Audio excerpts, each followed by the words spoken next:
Good afternoon. Members of the Lethbridge Fish and Game Association are offering a reward.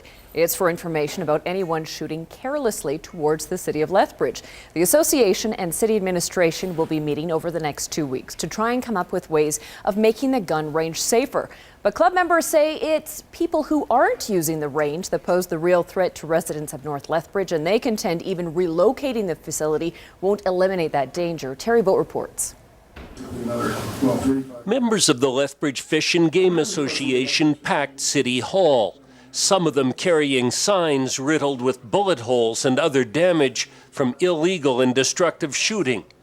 The association's gun range will remain closed for at least 2 more weeks, while the administration and association members meet to discuss ways to make the range safer.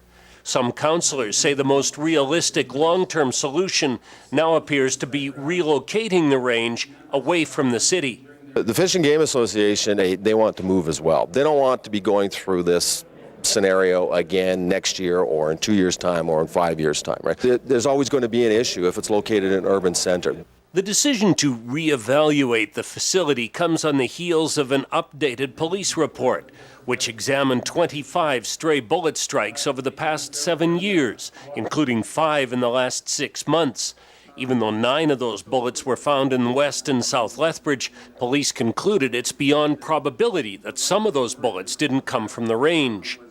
Intuitively, it doesn't make a lot of sense that you have a rifle range that points towards the city, and I think we're probably seeing some of the results of that. The Fish and Game Association has pointed out a number of flaws in the police report and some of their investigations.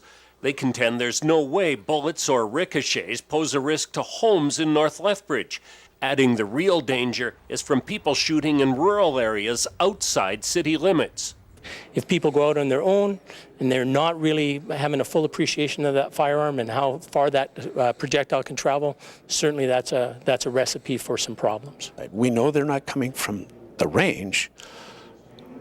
We want to let people know that if they're firing guns out in the outlying areas of Lethbridge, they're creating a safety hazard.